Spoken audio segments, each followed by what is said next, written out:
Indiana basketball has their first of many official visits coming to Bloomington this weekend, and I have a feeling good news is on the way.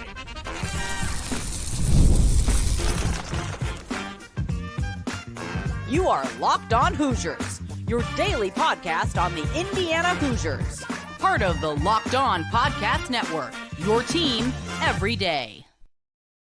Welcome, and it is the Locked On Hoosiers podcast. I'm your man, Jacob Goins. I appreciate you being here, making this your first listen or your first watch every single day. We are part of the Locked On Podcast Network, which is your team every day. Well, a jam-packed show for you on this Friday. Curt Cignetti flips a three-star defensive lineman from Louisville to the Indiana Hoosiers. We'll talk about him, where the class stands as a whole right now. Plus, Indiana basketball, it's official. We're going to be playing Louisville on the hardwood coming up on December 6th. That is now added to a stacked non-conference slate. But Indiana basketball having an official visitor coming in this weekend. The first of many is Sammy Jackson. And before we talk about him, and before we talk about the other couple of guys who are coming over the next couple of weeks, I just have a feeling. This is total prediction. This is total feeling and gut on what Indiana basketball has been doing in terms on the recruiting trail. And I think something good is on the way. I just think that Indiana doing the work, putting in the effort with DeVries and his staff too. They deserve so much credit for a lot of this in getting several of these visits lined up, getting them on campus, going out on the couple of days that they were able to, right, on Wednesday and Thursday on the 11th and the 12th of June.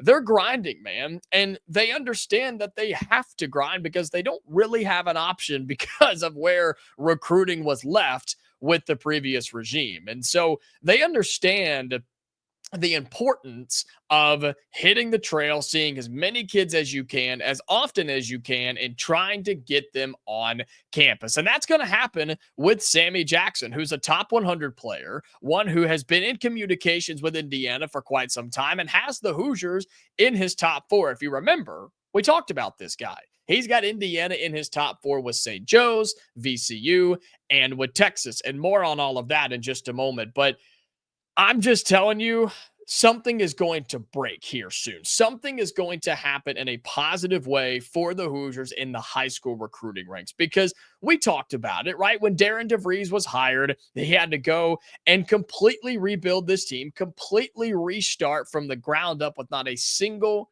returning player. And they had to do that through the transfer portal. And you also had to make sure that Trent Sisley didn't go anywhere either. And he was committed to Indiana, not necessarily a coach. And so it worked out just fine. But the idea was, okay, now that we've got our transfer portal guys, now that we have a roster, let's hit the trail. Let's start making calls. Let's go see some people. Let's go talk to these kids and tell them who we are and what we want to do, and hopefully kind of rekindle the relationship with them and Indiana itself. And I think they've done an incredible job. I mean, some of the kids they were out seeing this week, right? Anthony Thompson, Talon Kinney, Davion Atkins. I mean, all these kids who were top 5, top 10, top 20 players in the country, the Hoosiers have been out talking to, seeing, offering scholarships, and trying to get them to come on a visit. And it's not going to happen overnight. I just think that their efforts are going to be rewarded very, very soon. And I think it could be one of these three players who's supposed to be visiting as of right now to Indiana over the next couple of weeks. But Sammy Jackson is coming in today. He's going to be on campus this weekend. He's the 6'7" small forward, just over 200 pounds, from Philadelphia, PA. He plays at Roman Catholic, the 4-star who has Indiana in his top 4 with St. Joe's, VCU, and with Texas. And so why those schools are important is because he's already visited St. Joe's about a week and a half ago or so, give or take. He went and visited St. Joe's. He's going to visit Indiana today. He's going to go to Texas on, I believe that's Monday, on the 16th. Then he's going to visit VCU on June 17th. And so he's got his several visits lined up. He knows what his top 4 is. And Indiana squished right there in the middle. We get to follow St. Joe's, which hopefully we can outperform them. But we also are before he goes to Texas, which, if you remember, he's got the relationship with Sean Miller, who was the coach at Xavier, who was recruiting him quite hard there. And so you're in a battle, man. And VCU is VCU. You talk about a historic team in the last, I don't know, 25 years or so, the Hoosiers are going to have to fight for him and show how he can fit in this system. But he's 6'7", 200 pounds. He can kind of do it all. He's still very raw as a top 100 player, but somebody who would really bring excitement to this Indiana program. And remember, we have no commits in the class of 2026. And so this has the chance to be your first. This has the chance to be the one that you begin a domino effect with. That you begin the process of getting big names. So Sammy Jackson's going to be here this weekend, but don't forget the fact that Latrell Allman is supposed to be here next weekend on the 17th and the 18th. And the guy that we talked about just yesterday, the 7'3" Italian with Luigi Sowego, is supposed to be here on June 17th and 18th as well. I'm predicting that the Hoosiers land one of those guys. Do I think that it happens right then and there on their official visit? I don't know. Probably not. But remember, Luigi is going to Purdue the day before. Then he's coming to Bloomington. You would hope that you get both of those visits in before he makes a decision. And he may end up going to somewhere else like Kentucky and taking a visit too. Who knows? And Latrell Allman has visits set up all over the place as a top 50 player. So am I predicting that they commit right off of their official visit? No, not necessarily. But I do think Indiana gets one of these guys. Which one? I don't know. I'm not able to rub the crystal ball today and predict that. I just think that hard work pays off. I truly believe that in any facet of life. And I think it's going to happen right now for Indiana. Over the next 2 weeks, you will pick up your first commit in the class of 2026. And if I'm wrong, I'm wrong. But I just have a good feeling that things are going in the right direction. The Hoosiers are beginning to build some of that momentum. And let me say this too. I think a lot of these players are holding out to see just exactly what Indiana looks like this year. What does Darren DeVries and company do with this current team on the floor this upcoming year? We're about to talk about the teams we're going to play, right? The likes of Marquette and Kentucky and now Louisville with that game finalized. More on that in a moment. But these recruits want to see, okay, what am I going to do when I'm there? How is this team going to operate if I'm on it? What kind of a system are they going to run at IU in particular? I think a lot of these kids are holding out to see some of that information at Indiana and a lot of other places that have new coaches or second-year head coaches too. But I just think that one of these guys is going to pop. I think the Hoosiers land one of these three who are visiting over the next couple of weeks, and it very well could be the one who visits today, Sammy Jackson, the top 100 player. Again, a 4-star small forward from Philadelphia. He has visits already taken, one to St. Joe's. He's coming to IU, then to Texas, and to VCU. Top 100 player on top of Latrell Allman and Luigi Sowego. I predict that the Hoosiers land one of them before it's all said and done. All right, coming up here on Locked On Hoosiers, speaking of playing Louisville, it is finalized. Indiana and Louisville, the Hoosiers and the Cardinals on December 6th in Indianapolis. We'll talk more about that right after this here on the Locked On Hoosiers podcast. Today's episode of Locked On Hoosiers is brought to you by Monarch Money. Do you ever check your bank account and wonder, man, where the heck did all my money go? Between dining out, online shopping, and just the day-to-day spending, it's easy to lose track. That's where Monarch Money comes in. They're your personal CFO, giving you full visibility and control over your finances. Monarch Money isn't just another budgeting app. It's a complete financial command center. You can track all your accounts, investments, and spending in one place so you stop just managing your money and you start building a little bit of wealth. Look, I use Monarch Money because I'm single. I'm a younger guy. I thought, I've got my finances in order. I'm good to go. I don't need somebody to tell me how to spend my money or what not to spend my money on. But then you start looking at it and you go, oh, I forgot about that and I forgot about that. And my goodness, I spent a lot of money on food. Like, all of those things add up. And I had no idea until I started using Monarch Money. And I'm afraid some of you might be in that boat as well. So if you're looking to take control of your finances, you can do so right now with Monarch Money. Use the code LOCKEDONCollege at monarchmoney.com for 50% off your first year. It's what I did. That's monarchmoney.com, code LOCKEDONCollege. And they're going to give you half off your first year. Welcome back into Locked On Hoosiers. Appreciate you being here, making this your go-to spot for all things Indiana athletics as we are continuing to talk Indiana basketball. Some football recruiting news coming up in the last segment of the show, so be sure that you stick around for that, or if you're looking for that in particular, go ahead and go and listen and watch that portion. But Indiana basketball adds another game to their non-conference schedule. It's an opponent that we knew was going to be on the schedule. We just didn't quite know all of the details. Well, now we know when, we know where, we know what time, and we know how it's going to be broadcasted, okay? Indiana and Louisville. That's right. The Hoosiers and the Cardinals are going to be playing on December 6th in Indianapolis. They're going to play at 2 o'clock Eastern time on CBS at Gainbridge Fieldhouse, okay? So there's a lot to unpack here in terms of what this means and why it's important and how you can attend this game. And look, just from a 30,000 foot view, right? Looking at this thing from the top, this is awesome. This is incredible. You're talking about two programs, two logos, two fan bases that for quite some time have been going through the ringer, right? I mean, can we agree that Indiana and Louisville basketball just have not been where they needed to be in the last decade plus? I think that's extremely fair to say. And I would be willing to bet that any Louisville fan would tell you the exact same thing as we're saying from the Indiana perspective.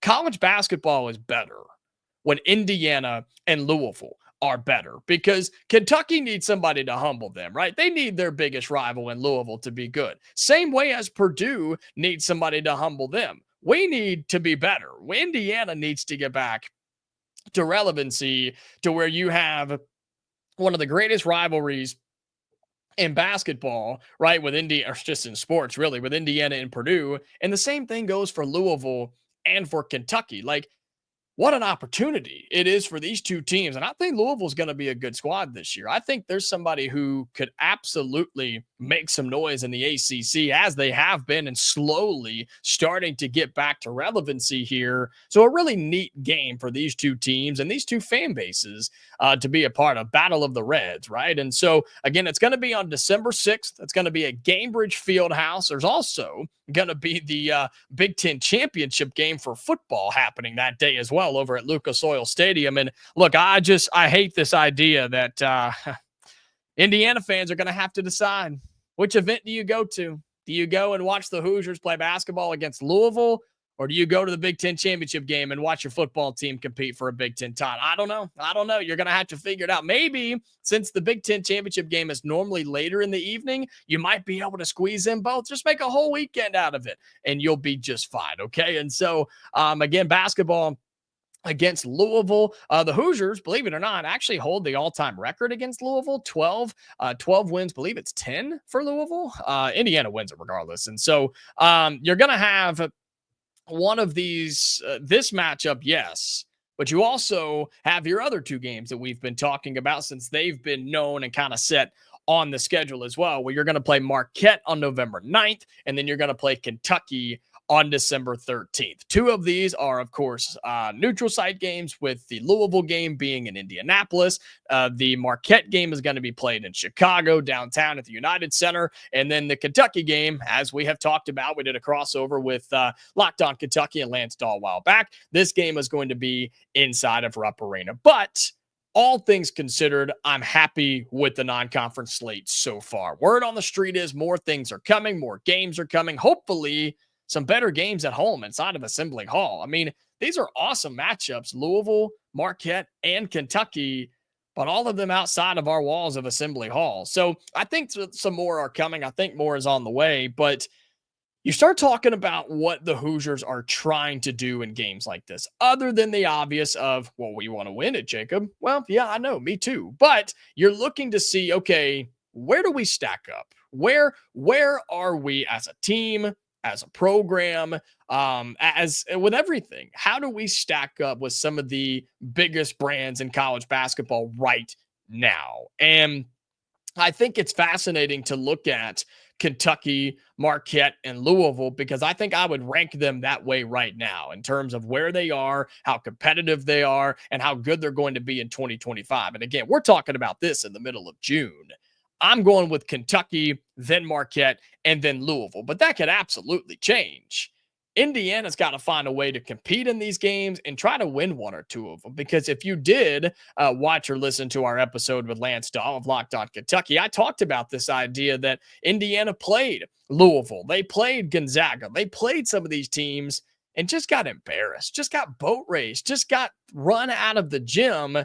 And it should have been a foreshadowing sign for what was to come last year. You've got to turn that around. You've got to find a way to get some of these wins, because I full-heartedly believe if you win one of those games in your non-conference tournament last year, you probably were an NCAA tournament team. And don't get me started on what that path could look like if that would have saved Mike Woodson. I don't think it would have. They made that decision before the tournament, but you know what I mean. Just how different it could have been if you make the NCAA tournament. And so that's why scheduling these games is important.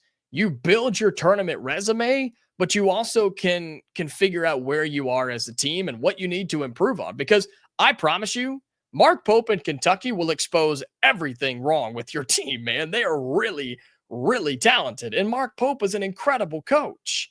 You're going to see the same things against Marquette, and you're going to see the same things against Louisville as well. And so you'll play Marquette on November 9th. You'll play a couple of more games in there before you play Louisville on December 6th. And then about a week's time, you'll play Kentucky in Rupp Arena. And hopefully you get one or two of these. It's kind of a lot to ask to go 3-0, especially on the road in Lexington, but win one, win two, and then just move on from there. Take care of your smaller games, and hopefully you do get one more big one inside of Assembly Hall, and you can start to build a little momentum. You can hopefully set some things up for these types of games. When you're playing the Mercers of the world, or the Indiana States, or whatever the case may be, when you're playing your smaller non-conference games, especially early on in the season, that's where you're working on, okay, what rotations do we want to use? What plays do we want to run? How do we want to communicate on and off the floor? How do we want to play at certain times of the game? Like,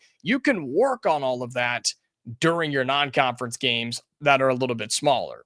You don't want to be working on a whole lot during the Louisville game. You don't want to be working on a whole lot when you're in Rupp Arena and trying to communicate with each other. It's not really the time to figure it out, ladies and gentlemen. You want to kind of have it figured out at that point, and hopefully these games can allow you to do those things and figure out, okay, well, we did pretty good here, but my goodness, we were terrible here. Man, we could have won that game against Kentucky, but we turned the ball over 18 times. Whatever and however it plays out, these are good for your team, especially for this team. A team that has never played together. They're all brand new players, and it's going to take a while to gel. I've told you that. I've warned you of that, and not to be stunned when it happens. Playing games like this is uberly important to me, and I'm very glad that the Hoosiers are doing it. Louisville in Indy at Gainbridge Fieldhouse. You're going to play this on December 6th, set for a 2 o'clock start. It's going to be nationally televised as well on CBS. So the whole country will have a chance to watch this game take place on December 6th, along with your game against Marquette, which will be before that on November 9th, one of your first games of the year. My goodness, talk about a test. And then Kentucky in Rupp Arena on December 13th. All right, coming up in our final segment here on today's show, we'll flip over to the football side, where Curt Cignetti does it again. They pick up a big-time commitment on the defensive line. This time was what we call a flip. We'll talk about that and why it's important, plus where the class stands right now. That's all coming up here on Locked On Hoosiers.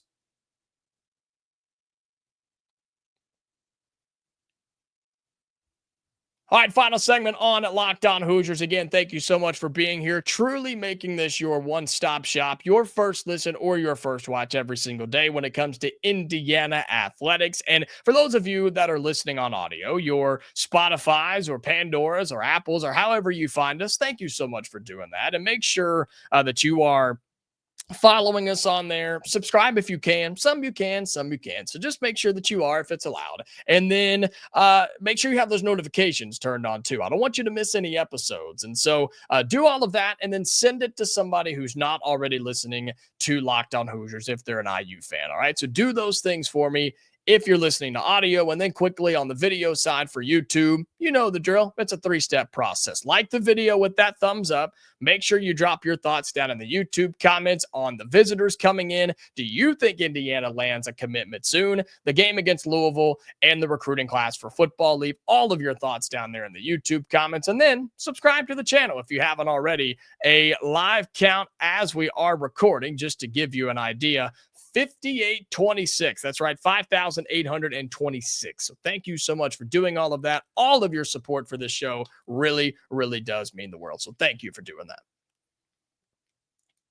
All right, Curt Cignetti and the boys, they get another one. Another recruit is in the bag for 2026. This time, it is a flip from the University of Louisville. Funny how that all works out. A 3-star defensive lineman. Some places have him as a 4-star, so you can use whichever site that you would like. You may want to use the 4-star just to boost it up a little bit, but regardless, a really, really talented defensive lineman from Sarasota, Florida. How about that? Another state is now represented in the Indiana recruiting class in the class of 2026. He's 6'2", 235 pounds, and his name is Kavante Hugan. He is somebody who was committed to Louisville for quite some time. He decommitted about a week ago, maybe 5 or so days, and then he decided to pick the Indiana Hoosiers. And some of his quotes about Indiana are incredible. Talking about how they really idolized him in terms of his work ethic and his passion that he plays with, and just flat out getting after the football and getting after people too. I mean, this kid is a stud. Just pull up the film. It speaks for itself. He absolutely gets after it. And again, he was committed to Louisville.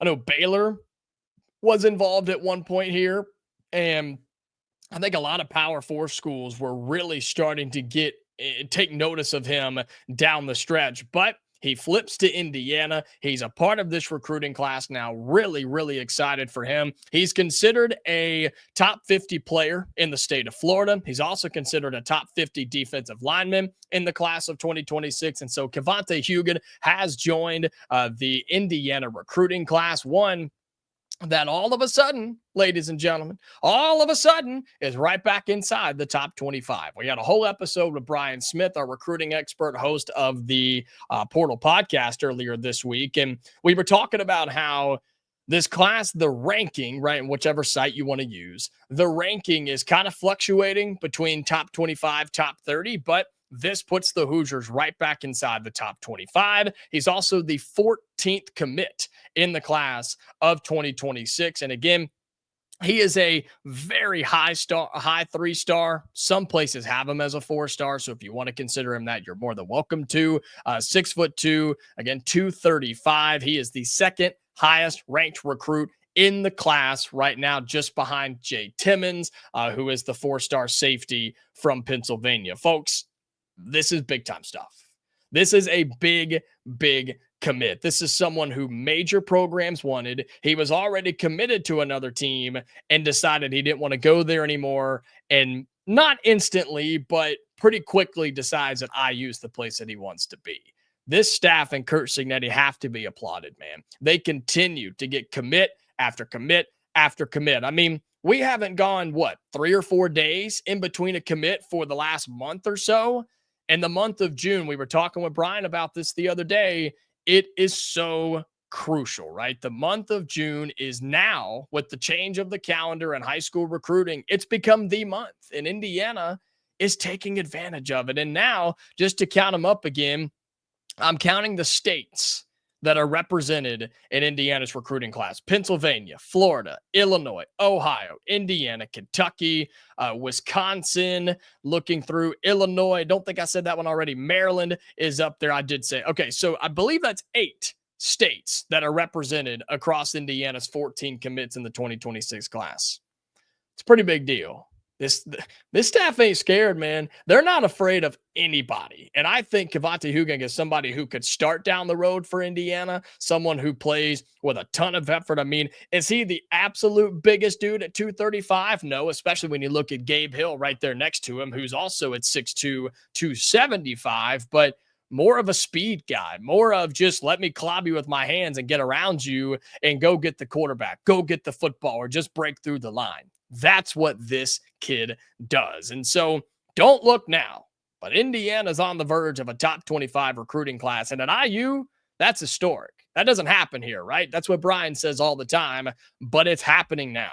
And the Hoosiers are not done. You will continue to get big time players. You have a quarterback that you're going after, a receiver that you're going after, and a ton of dudes on the interior line on offense and defense, which is how you compete in the Big Ten. You can't overlook any guys like this. It's a big deal. It should be celebrated. And for those of you who are big on Indiana football and wanting this program to have longevity success, getting guys like Kavante is the way to do it. He's a 6'2", 235 defensive lineman from the state of Florida, originally committed to Louisville. He is now going to be an Indiana Hoosier. Well, that's going to do it for today's episode of Locked On Hoosiers. Man, it's been a fantastic week of shows. If you've missed any of them, go back and check them out on the YouTube channel, on whatever podcasting site that you're on. We've had really, really fun episodes for football recruiting, basketball recruiting, and a whole lot more. So be sure if you missed any of those, go back and check it out on Locked On Hoosiers, okay? Enjoy the weekend. We are back on Monday, unless something breaks. I don't know. We're back on Monday, all right, Hoosier fans? So until then, stay safe, and I'll talk to you later.